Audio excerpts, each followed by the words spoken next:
So we've got the scalar wave generator set up, and we're running it with two 9-volt batteries because the power supply for the wall wasn't working. So we're running it with two 9-volt batteries, and you can see energy, the electricity transfer to one of the pancake coils. To the LEDs. As you can see, the LEDs are lit up.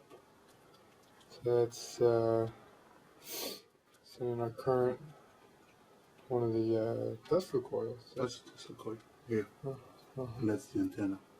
There's your antenna. So you got your Tesla coil, antenna. This is the transmitter.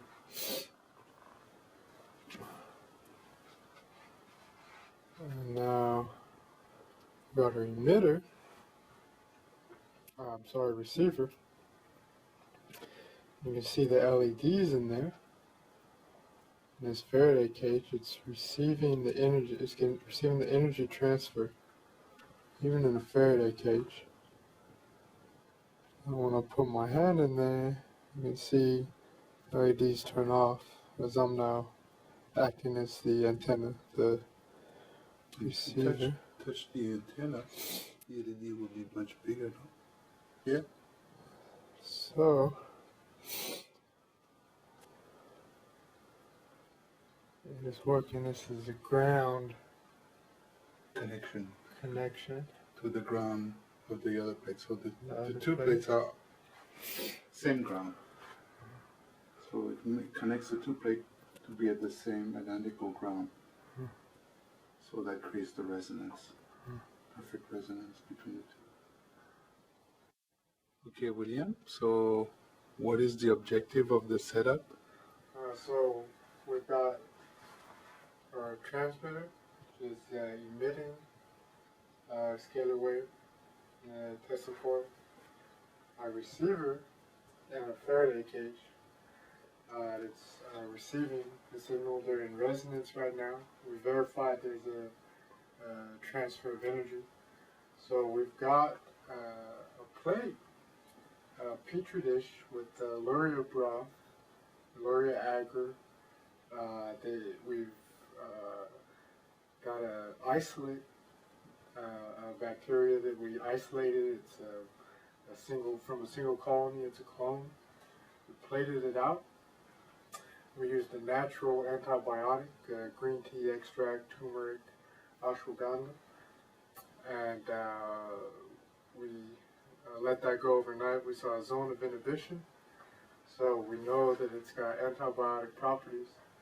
We're going to place our antibiotic at the transmitter on the Tesla coil, and we're going to plate a new batch of bacteria. We're going to place them over here at the receiver. Now, the transmitter, we're going to see if it will transmit the information of that those antibacterial compounds. We're going to see if the electromagnetic action of those compounds can be transferred via the scalar waves through space. Now, if it can be transferred, we're not going to see growth of the bacteria, or at least the bacterial growth is going to be lower than what we'll see in our control plate, which is not near the scalar field. So it'll be interesting to see what comes from it. Okay, so we'll do that for the night.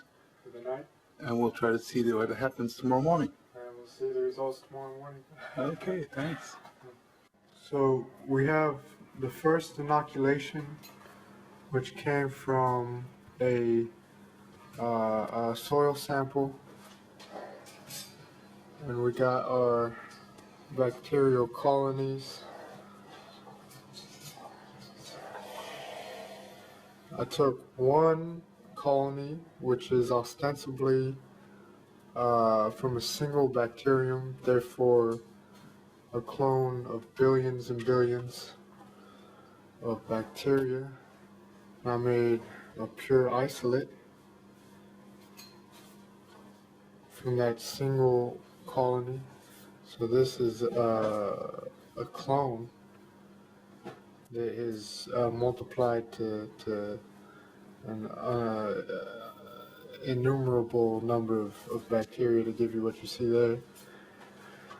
I took a pure isolate and I put it into a broth solution to grow up so that I can plate it as a single layer monoculture.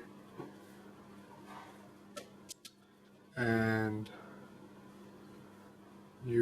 it's difficult to see, but that is a single layer of bacteria. And in the center, I placed a natural compound, which is green tea extract, ashwagandha, turmeric, and there is a zone of inhibition that you can see where the bacteria did not grow because of the antimicrobial activity of the natural compound. There's even a little dot off to the side where a flake fell. You have a zone of inhibition. The bacteria can't grow. So this definitely has antibacterial, antimicrobial activity. So I'm going to do another full plate here, and we're going to place it at the receiver. I'm going to place the antibiotic at the transmitter of the Tesla, the Scalar wave generator. We're going to see what happens.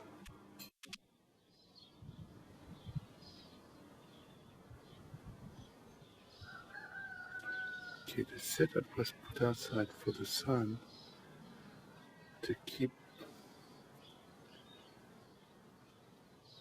the temperature high enough for the colony to continue to grow. Now we're running on batteries, and we don't know if we will have enough batteries to run the whole process up to its completeness. So it is time to have a free energy device that can give us the electricity we need.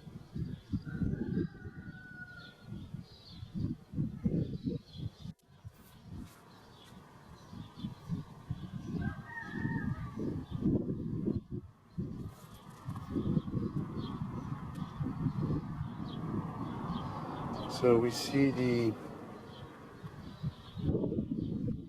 frequency is 2.9596 megahertz, which is close to biological resonance.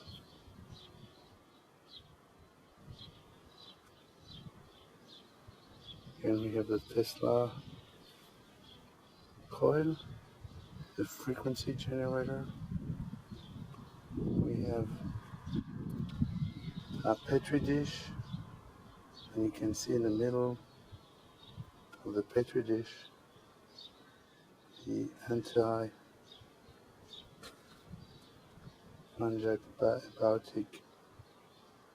natural that is right the brown, and the circular thing around it is the reaction of it. So we actually are transferring through this coil up to this coil, which is inside a Faraday cage. down to the receivers, which are the other petri dish we see inside, hopefully. Better. There they are. And this black cable is just a way to ground the two plates together. So they are synchronized, sync in the ground state. Biophysicists coming to overlook the process. You know, he's been sleeping and he's coming out of his sleep just to check out. You know, this is high research, you know, high leading edge research. Doesn't stop for sleep.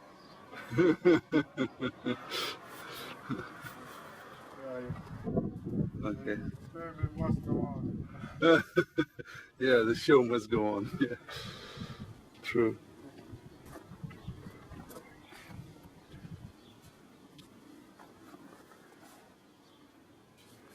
It's 28 degrees in there. I measure that. The temperature. Tentative results from the experiment, bearing in mind that this is just an initial run and better, more thorough control testing needs to be done. We have the transmitter, what was transmitted from the emitter plate, and you can see the zone of inhibition around our antibacterial. That is the information of the system we were hoping to transmit.